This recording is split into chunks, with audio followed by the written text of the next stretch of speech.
meteorologist Damon Madsen joined us now. And Damon, how are things looking out there? Well, I think you were just mentioning it there, how Debbie, it's been doing this back and forth, strengthening, weakening, but it's not the wind speeds. It's all about that rainfall. And as we go over the next few days, that is what we're gearing up for here, folks. There is the live radar loop of Debbie. Again, it doesn't look all that impressive on the radar picture here as it continues to spin away off of the coastline of South Carolina. But even though it doesn't look all that impressive, it's still bringing multiple threats, including still torrential bands of heavy tropical rainfall to some locations that have already been hit extremely hard by the same rainfall here. That's why flood warnings remain in effect across all of coastal South Carolina, now extending up into North Carolina as well. And it will start to make its northward trek over the next couple of days here as we head into the end of the week. And then we start to see that rainfall as well. We're already, though, getting some wet weather out there today. This is the leftovers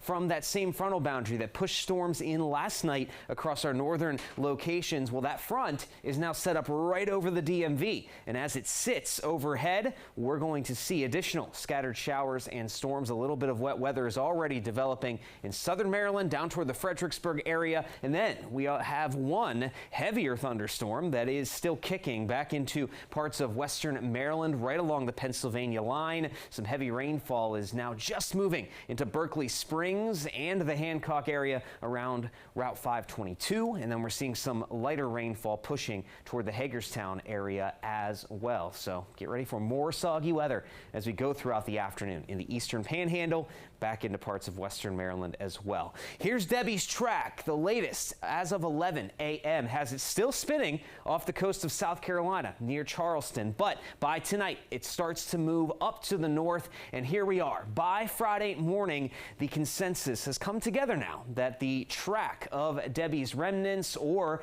if it's still a tropical depression even, keeps it a little bit more west. So western portions of the DMV will be in the direct path of Debbie's remnants by the time we get into Friday morning, Friday afternoon, before it quickly exits off to the north and east by Saturday. So it will move through quickly, but we're still going to see quite a bit of rainfall. Now, before Debbie even arrives, here's what we have going on today. As we head later in the afternoon, 4 or 5 o'clock, we start to see more scattered shower and storm development. And watch this, folks. These showers and storms, they don't move all that much as we head into the evening time. So as we go later on today, before Debbie gets here, we're already watching out for some heavier downpours that could produce localized flooding, just like that. And this activity will continue into the first half of the night tonight before things settle down a little bit. By Thursday morning, we're relatively quiet, but it does not take long. Late Thursday morning, going into the early afternoon, we start to see some of the outer bands of rainfall from Debbie pushing in from the south, and the coverage of this rainfall just increases as we go throughout the rest of the day on Thursday.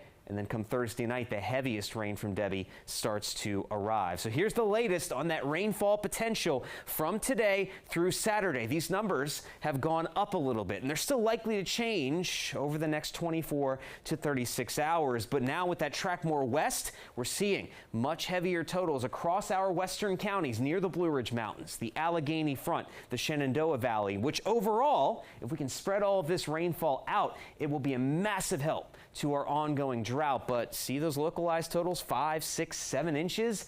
That could still cause some problems. Localized flooding is not out of the question, especially if heavier downpours set up to the west and also to the east across some of our more metro areas closer to the D.C. area. So we'll keep an eye on all of that. Friday, again, will be the worst of this. That's why we have a DMV First Warn Day in place. But quickly, by Saturday, Debbie's out of here, and things look a lot better later this weekend.